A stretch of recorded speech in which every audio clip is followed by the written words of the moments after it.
कि आज हमारे साथ डॉक्टर मोहम्मद लतीफ़ जो हैं मौजूद हैं, FCPS assistant professor of orthopaedic और PRP कंसल्टेंट हैं। और आज जो हमारा टॉपिक है वो है बैक पेन के बारे में। तो बैक पेन जो है ये बहुत सारे किस्म के बैक पेन होते हैं और इसमें जो आफ्टर डिलीवरी भी जो है बैक पेन होता है, तो उसके बारे में बहुत ज़्यादा लोगों के कॉल्स भी हैं। तो हमने सोचा कि आज डॉक्टर साहब को बुलाते हैं और डॉक्टर साहब से ज़रा इसके बारे में मालूमात करते हैं और जदीद तहकीकात आजकल क्या कह रही हैं इसके ऊपर, और जदीद रिसर्च के बाद इसका इलाज किस तरह से होता है वो हम डिस्कस करने जा रहे हैं। और साथ में एक और भी चीज़ है, वो ये कि आजकल आपको पता ही है खाने पीने का जो हमारा रुझान है वो भी बहुत ही मिलावट और बहुत सारी चीज़ें ऐसी हैं जो हम अनबैलेंस फूड इस्तेमाल करने की वजह से भी बहुत सारी प्रॉब्लम्स होती हैं। तो चलते हैं डॉक्टर साहब की तरफ और पूछते हैं। जी अस्सलाम वालेकुम, वेलकम हमारे शो में आपको। और पिछली दफ़ा हमने नी पेन के बारे में बात की थी और आज हम बैक पेन के बारे में बात कर रहे हैं।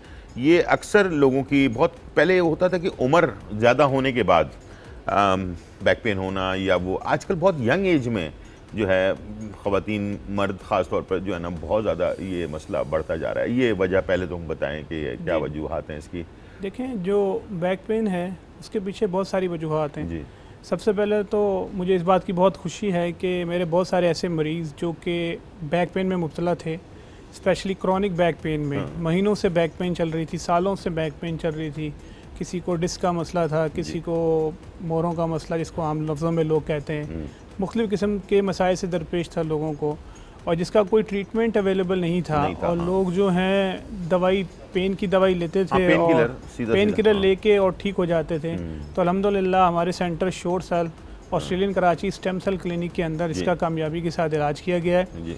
और बहुत से ऐसे मरीज़ जो नमाज नहीं पढ़ सकते थे, कुर्सी पे बैठकर नमाज़ पढ़नी पड़ती थी और झुक कर नहीं काम नहीं कर सकती ख़वातीन, और बहुत से ऐसे मरीज़ जो सजदा करना चाहते हैं ज़मीन पे, लेकिन उनको डॉक्टर्स मना कर देते हैं कि सजदा नहीं करना है, नीचे बैठने से भी मना करते हैं। तो उन लोगों का हमने इलाज किया अल्हम्दुलिल्लाह जदीद तरीके से, और मोर देन 80% ऐसे पेशेंट्स हैं जो हमारे सेटिस्फाई हैं ट्रीटमेंट से। अल्हम्दुलिल्लाह मुझे इस बात की बहुत खुशी है कि हमारे सेंटर में गुज़िश्ता 4-5 साल से इस चीज़ का ट्रीटमेंट चल रहा है।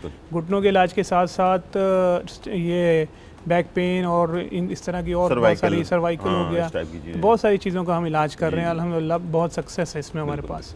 लेकिन बैक पेन के लिए मैं बताता चलूँ कि बैक पेन हर एज में हो सकती है। ठीक है, तो बैक पेन की कुछ बेसिक वजूहात डिस्कस करूँगा ताकि सबको इन्फॉर्मेशन मिल सके कि बैक पेन की क्या वजह है। ठीक है, देखिए सबसे पहले तो आप लोग सब जो सुनने वाले उन्हें भी अंदाज़ा होगा, अक्सर लोग कहते हैं मेरे L4 L5 के मोहरे में मसला है, या L3 L4 में मसला है, या L5 S1 में मसला है, डिस्क का प्रॉब्लम है, कुछ लोग इसको मोहरे का प्रॉब्लम भी कहते हैं। तो वो थोड़ा सा समझाना चाहूँगा, मॉडल भी लेकर आया हूँ ताकि लोगों को समझा सकूँ कि एक्चुअली है क्या चीज़। देखें, ये हमारा वर्टिब्रा है, वर्टिब्रल कॉलम है पूरा।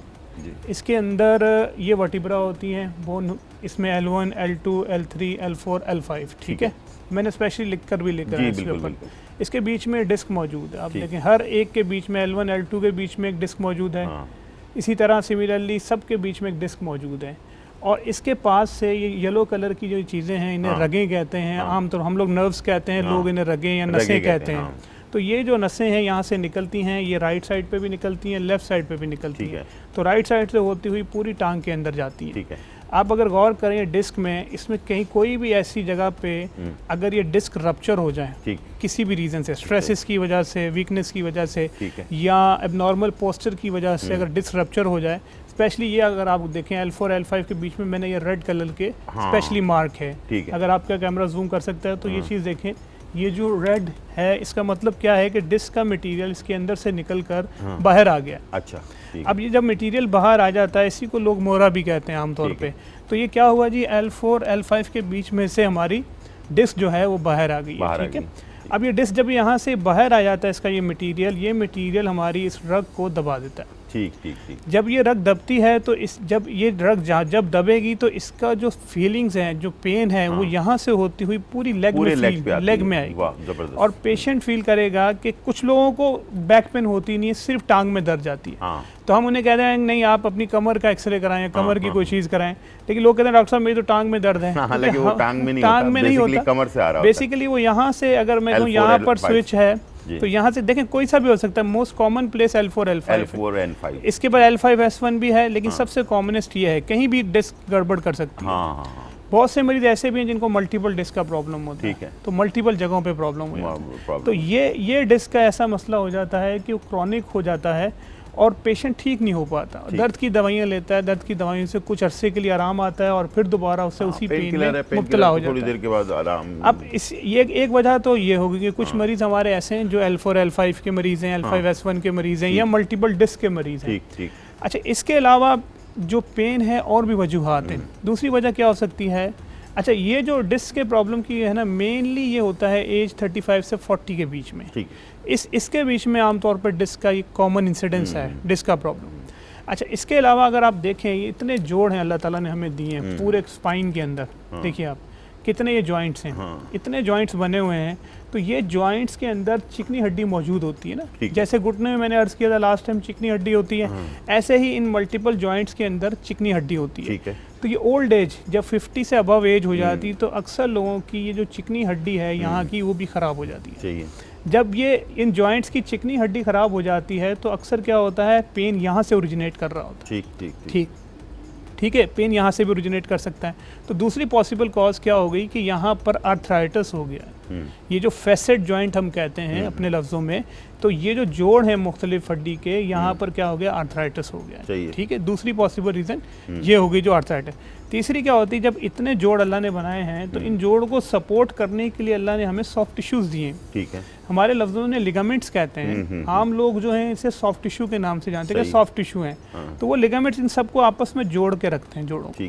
लेकिन उन लिगामेंट्स के अंदर भी क्या होता है कि सेंसेशन जो है ना, अगर वो लिगामेंट स्ट्रेच हो गए या लिगामेंट्स टॉर्न हो गए या वो लिगामेंट्स जो हैं हील नहीं हो रहे, किसी की वजह से इंजर्ड हो गए, तो हो सकता है कि वो जो पेन है उसकी वजह उन लिगामेंट से आ रही हो। अच्छा, तो तीन पॉसिबल रीज़न मैंने अभी तो बताई। पहली पॉसिबल रीज़न क्या, डिस्क से पेन आ सकता है। दूसरी, उसके जोड़ों के अंदर से जो जॉइंट्स हैं मल्टीपल, इनसे आ सकता है। तीसरी पॉसिबल रीज़न, जो लिगामेंट्स हैं पूरे स्पाइन पे अटैच हैं लिगामेंट्स, वहाँ से पेन आ सकता है। तीन पॉसिबल रीजंस तीन हैं।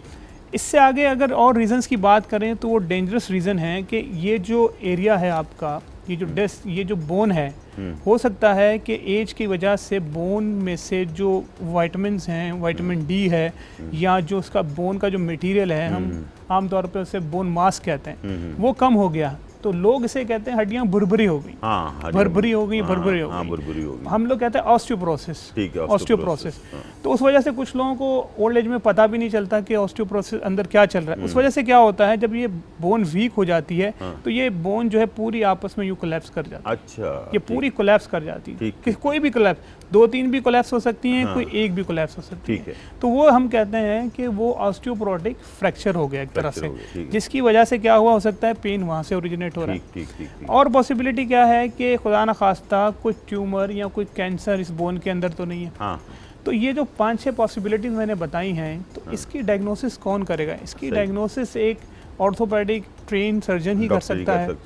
तो अगर आप पेशेंट का क्या बिहेवियर है, पेशेंट को बैक पेन होती है, और यहाँ जो है बहुत ही इंपॉर्टेंट चीज़ पर डिस्कस हो रही है, बैक पेन के ऊपर बात हो रही है, और आपको बहुत ही डिटेल में जो है डॉक्टर साहब ने बताया। और अब आगे इसके सिलसिले को आगे बढ़ाते हैं और बैक पेन बेसिकली होता क्यों है और उसके बारे में और कुछ डिटेल जो है। जी, जैसे मैंने आपसे अर्ज़ किया कि कुछ वजूहात हैं, मरीज़ों को मालूम नहीं होती, वो सिंपल इंजेक्शन लगा लेते हैं और पेन उनका वक्ती तौर पर ठीक हो जाता है, लेकिन कुछ अरसे बाद फिर दोबारा दर्द हो जाता है और इवन बीमारी जो है बढ़ना शुरू हो जाती है। तो हमारे centre sure cell Australian Karachi stem cell clinic में पेशेंट जब आता है तो हम उसको सबसे पहले अच्छा, नंबर भी चल रहा होगा डॉक्टर साहब का क्लिनिक का, अगर आपने कुछ मालूमात करनी है तो आप उस पर कॉल करके भी पूछ सकते हैं। उसका सबसे पहले हिस्ट्री, डिटेल एग्जामिनेशन, और फिर एक्सरे, फिर उसका MRI। ठीक है, क्योंकि हमें इस बात को कंफर्म करना होता है कि what is the reason behind this. क्या पेन उसे डिस्क का पेन है, क्या पेन उसको कहीं बोन कोलैप्स होने का पेन तो नहीं है। 4-5 वजूहात भी बता दी, किसी किस्म का भी है तो उसमें हमें डायग्नोसिस में ज़रूरी होता है उसको डायग्नोस करें। अब डायग्नोस करने के बाद हम उन्हें जनरल ट्रीटमेंट पहले ऑफ़र करते हैं। जनरल ट्रीटमेंट में क्या होता है, कुछ ऐसी एहतियातें हैं जो उन्हें करनी चाहिए। एक तो ये है कि ज़मीन पे नहीं सोना चाहिए बिल्कुल भी। क्योंकि ज़मीन पे सोने से हमें एतराज़ नहीं, जब ज़मीन से उठा जाता है तो ये जो स्पाइन के सारे मसल्स हैं ये सारे पुल अप हो जाते हैं, ठीक है, तो जिसकी वजह से स्पैज़म होता है और डिस्क पर और ज़्यादा प्रेशर बढ़ता है, नंबर 1। दूसरा जो है, जो बिस्तर है उनका हार्ड बिस्तर होना चाहिए, यानी या तो ऑर्थो मैट्रेस होना चाहिए या फिर तख्त के ऊपर रुई का गद्दा बिछा कर सोएं। डॉक्टर साहब मैं, हाँ ये एक मैं सवाल, अच्छा हुआ आपने ये बात की। मैं तकरीबन कोई 5-6 साल से ये जो एक मेडिकल बेड, वो जो गद्दा आता है, जी हार्ड होता है, वो हार्ड होता है, तो वो मैं इस्तेमाल कर रहा हूँ। बिल्कुल, तो मुस्तकिल हम बिल्कुल वो इस्तेमाल करें। कुछ अच्छा, दिन अब मैं नरम गद्दे पे सोता हूँ ना, तो मेरे जिस्म में उल्टा दर्द होने लग जाता है। देखिए, जो आपकी बोन की जो एनाटमी है ना, वो है इस तरह कि थोड़ा सा इसको अपने एंगल में रहना चाहिए। तो हार्ड बिस्तर पे बोन की जो स्पाइन की एनाटमी है वो अपने एंगल में रहती है, इसकी वजह से अक्सर पेशेंट की पेन में कमी हो जाती है। दूसरा, कुछ लोगों को उल्टा सोने की आदत होती है, तो वो भी मैं प्रोहिबिट करूंगा, बिल्कुल भी नहीं ऐसा करना चाहिए। इसके अलावा अपनी रूटीन बना लें, डेली आधा घंटा गर्म सिकाई करके, कमर या सर्वाइकल, गर्दन, किसी चीज़ का प्रॉब्लम है तो डेली आधा घंटा सिकाई करके सोएं, गरम से सिकाई करके सोएं। ये बेसिक। और ख़ास तौर पे सफ़र जो है, अगर रिक्शा मोटरसाइकिल का सफ़र करते हैं, कोशिश है अगर अवॉइड हो सके, अगर नहीं हो सकता तो एक ख़ास बेल्ट होता है, हम लंबोसेक्रल कॉर्सेट कहते हैं, वो बेल्ट स्पाइन पे लगा के सफ़र करें अगर मजबूरी, क्योंकि हर कोई अवॉइड नहीं कर सकता ये सफ़र। अच्छा, अब इन चीज़ों से अगर पेन कंट्रोल नहीं होती और थोड़ी फिजियोथेरेपी में हम हेल्प करते हैं, तो फिर हम लोग उन्हें जदीद ट्रीटमेंट भी ऑफर करते हैं। देखें, जदीद ट्रीटमेंट में लास्ट टाइम भी डिस्कस किया था मैंने, PRP ट्रीटमेंट।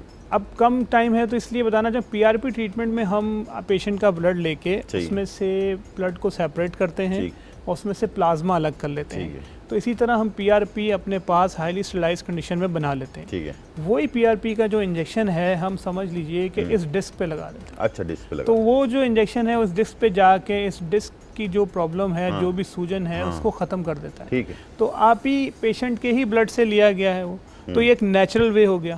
तो नेचुरल वे हो गया ट्रीटमेंट का। ठीक है, इसके अलावा जिस जॉइंट से भी पेन ओरिजिनेट हो रही है, जैसे मैंने कहा, कोई रीज़न मल्टीपल फैसेट जॉइंट हो सकते हैं, मुख्तलिफ उनके ये जो जोड़ हैं, मुख्तलिफ जोड़ों में तकलीफ हो सकती है, तो उन्हीं फैसेट जॉइंट्स के अंदर हम इंजेक्शन लगाते हैं। ठीक है, देखिए इन इंजेक्शंस की टेक्निक जो है, मैंने एज ए ऑर्थोपेडिक सर्जन मैंने डॉक्टर पीटर से सीखी है, जो कि ऑस्ट्रेलिया से शॉर्ट सेल्स के ओनर हैं और जिनका क्लिनिक पाकिस्तान भी आ चुके हैं। जी आपके शो में भी आ चुके हैं। तो उनसे वर्कशॉप उनके साथ की है, उनके साथ ट्रेनिंग ली है, तो उन्होंने आइडियाज़ बताएंगे किस तरह लगाया जाता है। तो ख़ास तौर पे ख़ास टेक्निक के साथ इन फैसेट्स के अंदर हम इंजेक्शंस लगाते हैं PRP के।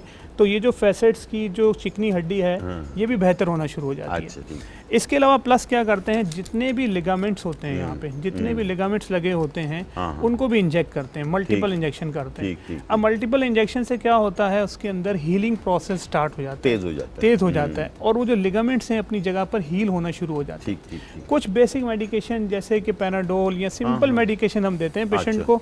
ऐसी मेडिकेशन नहीं देते जो उनके मैदे पे प्रॉब्लम करे, जो उन्हें किडनी पे प्रॉब्लम करे, या उन्हें क्रॉनिक उसमें रहना पड़े प्रॉब्लम के साथ। तो इसी तरह इसके सेशंस अब कितने होते हैं, कुछ पेशेंट्स को 2 सेशन में फ़ायदा हो जाता है, कुछ पेशेंट को 3, डिपेंड करता है डिजीज़ की कंडीशन कितनी है। कुछ पेशेंट को सिंगल डिस्क की डिजीज़ होती है, कुछ पेशेंट को मल्टीपल डिस्क की डिजीज़ होती है, मल्टीपल डिस्क इन्वॉल्व होती है। जब मल्टीपल डिस्क इन्वॉल्व होंगी, उसमें ऑपरेट करना बहुत ख़तरनाक है, क्योंकि ये पूरा स्पाइन जब आप काटेंगे तो पूरा ये अनस्टेबल हो जाएगा। तो और ये भी देखें कि डिस्क कितना करीब है इस रग के। तो अगर डिस्क यहाँ से किसी ने काटी तो यहाँ करीब में बिल्कुल ये रग मौजूद है। अगर ये रग को इंजर्ड हो गई तो पूरा जो लिम्ब है आपका पैरालाइज हो सकता है। ठीक है, इसलिए हम कहते हैं कि उस वक्त तक सर्जरी नहीं करनी जब तक बहुत ज़्यादा हाई रिस्क ना हो या बहुत शदीद किस्म की हाई डिस्क ना हो। तो इसीलिए हमने ये ट्रीटमेंट नया शुरू किया है। अब ज़रा वो जो इंजेक्ट डिलीवरी के टाइम पे इंजेक्ट अक्सर पेशेंट ख़वातीन स्पेशली जब मेरे क्लिनिक में आती हैं, वो कहती हैं कि डिलीवरी के वक्त जब हमें इंजेक्शन लगा है कमर में, उसके बाद हमें ये बैक पेन शुरू हो गया है। लेकिन मैं ये बताना चाहूँगा कि वो, बल्कि क्लियर करना चाहूँगा सबको कि वो बैक पेन उस इंजेक्शन की वजह से नहीं हुआ। अच्छा, ठीक है। जब इंजेक्शन लगा है आपको कमर में तो आपके नीचे का धड़ पूरा सुन हो गया। ठीक है, सुन होने के बाद ये पूरा बेजान हो गया। लेकिन ड्यूरिंग दिस ऑपरेशन आपका कंप्लीट हो गया, जब आपको शिफ्ट किया गया तो उसके दरमियान में हो सकता है आपके ये जो पूरा स्पाइन है उसकी मूवमेंट कुछ कुछ गड़बड़ हो गई हो, कुछ आपके लिगामेंट्स इंजर्ड हो गए हो, ठीक ठीक ठीक। और उसके दरमियान में हो सकता है आपकी डिस्क पर ज़्यादा जोर आ गया हो, पड़ क्योंकि गया हो। ये चीज़ आपकी बेजान है।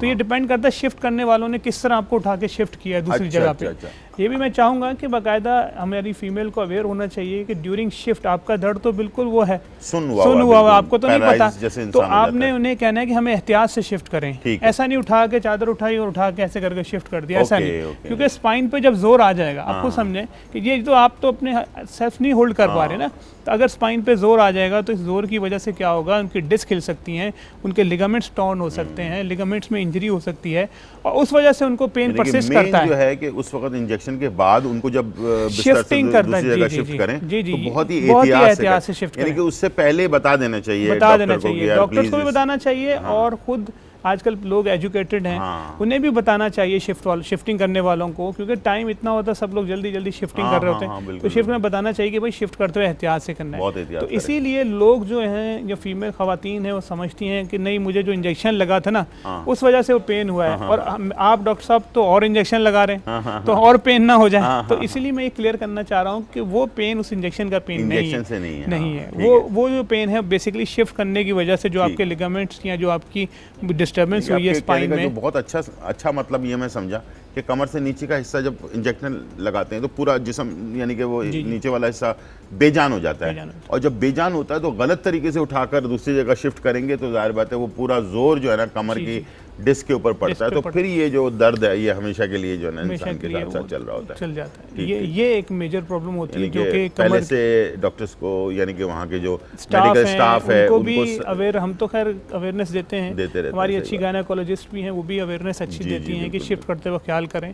इवन मैं भी ऑर्थोपेडिक जब ऑपरेट करता हूँ तो मैं भी उसमें भी शिफ्टिंग का ख्याल रखता हूँ पेशेंट को, कि शिफ्ट है, क्योंकि हमारा भी आमतौर पर ऑपरेशन जो है हम शिफ्ट इंजेक्शन लगा के कमर में करते हैं, तो उसमें भी शिफ्टिंग में ये इशू ना हो बाद में, क्योंकि पेशेंट तो समझेगा ना कि मेरा जो इंजेक्शन लगा था उस वजह से मेरी कमर में दर्द है, इसके पहले मुझे कभी नहीं था, लेकिन एक्चुअल कॉज जो होती है वो शिफ्टिंग कॉज होती है, जिसकी वजह से तकलीफ होती है। तो इसी तरह मैं अर्ज करूँगा कि हमारे पास आएँ, अपनी प्रॉपर डायग्नोसिस कराएं, और ये जो लेटेस्ट ट्रीटमेंट है जिसे हम PRP कहते हैं, लास्ट टाइम भी हमने डिस्कस किया था, इसके अलावा प्रोलोथेरेपी दूसरा ट्रीटमेंट है साथ में, जो हम दोनों को मिक्स करके करते हैं, वो कराएं, और इस चीज़ से हमेशा के लिए छुटकारा हासिल करें, ताकि आपको जो है हम वक्त पर ट्रीटमेंट दे सकें, इससे पहले कि आपकी बीमारी जो है और ज़्यादा लेट होती जाए। अच्छा, एक सेशन होता है, फिर सेकंड होता है, फिर थर्ड होता है ना, किसी का आपने बोला है कि पहले या दूसरे सेशन में ही बंदा सही हो जाता है या तीसरे की ज़रूरत भी नहीं पड़ती है, लेकिन एक सेशन जो है दूसरे सेशन के दरमियान कितने दिन का वक्फा? देखिए कम से कम हम 1 मंथ का